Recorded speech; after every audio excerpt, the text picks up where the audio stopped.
So we are talking about the beginning of divine revelation. Profit सल्लल्लाहु अलैहि वसल्लम पर वही का आना किस तरह से शुरू हुआ। तो हमारे नबी पर सबसे पहले जो वही का आना हुआ वो अच्छे ख्वाबों की शक्ल में हुआ, और सडनली हमारे नबी को जो है अल्लाह ने तन्हाई से मोहब्बत होने की तौफीक दी थी। और इसके बाद एक मशहूर केव होती है, द केव ऑफ हीरा, जिसे गारे हीरा भी कहा जाता है। हमारे नबी वहाँ पर अक्सर जाया करते थे और अल्लाह की इबादत किया करते थे और गौर और फिक्र किया करते थे। तो एक लंबे अरसे तक ये सब सिलसिला चलता रहा। एक दिन अचानक से वो क्या देखते हैं कि एक शख्स उनके पास आता है और कहता है, पढ़ो इक़रा बिस्मि रब्बिकल लज़ी खलक़ खलक़ल इंसाना मिन अलक़ इक़रा व रब्बुकल अकरम, और पढ़ो अपने उस रब के नाम से जिसने तुम्हें पैदा किया, उस ज्यों किसी शक्ल की चीज़ से जो कि रहम मादर में चिमट गई थी, एक क्लिंगिंग क्लॉट, और इक़रा व रब्बुकल अकरम, और पढ़ो अपने उस रब के नाम से जो बड़ा करीम है। इसके बाद हमारे नबी घर वापस गए। उनका दिल बहुत तेज़ी से धड़क रहा था, और लेकिन इस बार जो है वो वही को साथ लेकर जा रहे थे। और जब उनका खौफ जाता रहा, जब उनका खौफ निकल गया, तो उन्होंने सारी स्टोरी जो है हज़रत खदीजा रज़ियल्लाहु अन्हा को सुनाई और कहा कि खदीजा, मुझे डर है कि मेरे साथ कहीं कुछ हो ना जाए।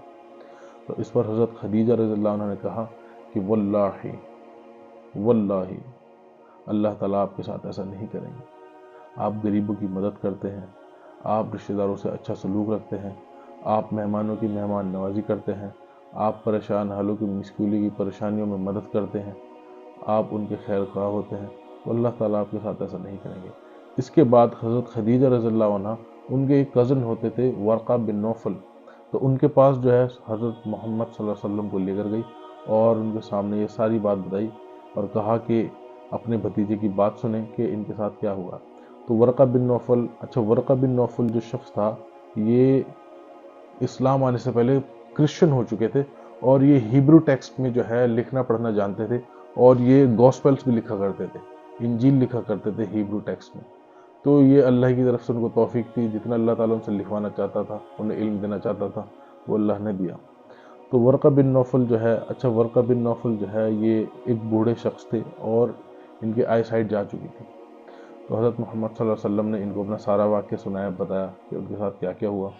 तो वर्क़ा बिन नौफल ने कहा कि हाँ, ये वही है जो राज को रखने वाला है, ये जिब्रील अलैहिस्सलाम है, ये एक सबसे बड़ा फरिश्ता है जिसको अल्लाह ने हज़रत मूसा अलैहिस्सलाम के पास भेजा। और काश मैं जवान होता और वो दौर देखता कि जब तुम्हारे लोग तुम्हें निकाल देंगे।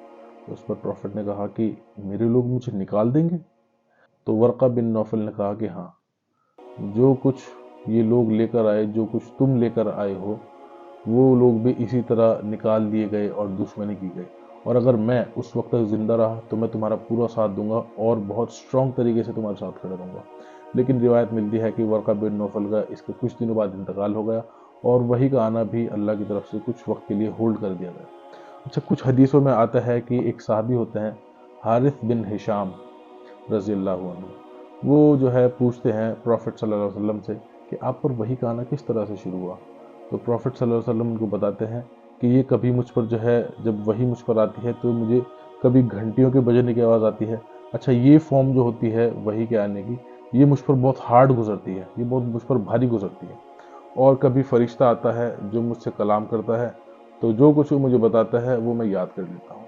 अच्छा, वो जिससे पहले मैंने बताई थी कि वो जो घंटी के बजने की शक्ल में जो फॉर्म होती थी, तो जब ये कैफियत हमारे नबी पर से जाती रहती थी तो जो कुछ उन पर वही नाजिल हुई होती थी वो उनको जो है उनके दिलो दिमाग पर महफूज हो जाती थी। अच्छा, हज़रत आयशा रज़ियल्लाहु अन्हा इस हदीस में ऐड करती हैं कि सख्त ठंड के दिनों में जब नबी सल्लल्लाहु अलैहि वसल्लम पर वही आया करती थी, तो मैं क्या देखती थी कि जब वही पूरी हो जाती थी तो मैं देखती थी कि हमारे नबी का माथा जो है पसीने से तर हुआ होता था। और बाज़ रिवायत में ये भी आता है कि हमारे नबी एक बार जा रहे थे और उनको किसी शख्स ने आवाज़ दी, ओ मोहम्मद। उन्होंने फिर जब देखा तो क्या देखते हैं कि आसमान और ज़मीन के बीच एक शख्स बैठा है कुर्सी पर, और वो वही शख्स है जो गारे हीरा में उनके पास आया था, जिसने उन्हें जकड़ा था। और ये सब देखकर हमारे नबी बहुत घबरा गए और घर वापस गए और कहा कि मुझे उड़ा दो, मुझे कवर कर दो। तो इस पर जो है आवाज़ आई, या अय्युहल मुदस्सिर कुम फअंदिर وربک فکبر وثیابک فطہر والرجز فہجر۔ اے لحاف اوڑھ کر لیٹنے والے، اٹھ کھڑا ہو اور لوگوں کو عذاب الہی سے ڈرا، اور اپنے رب کی بڑائی بیان کر، اور اپنے کپڑوں کو پاک صاف رکھ اور گندگی سے دور رہ۔ اچھا، اس کے بعد جو ہے ہمارے نبی پر وحی کا آنا بہت لگاتار ہوتا چلا گیا، فریکوینٹ ہوتا چلا گیا اینڈ کنٹینیوس ہو گیا۔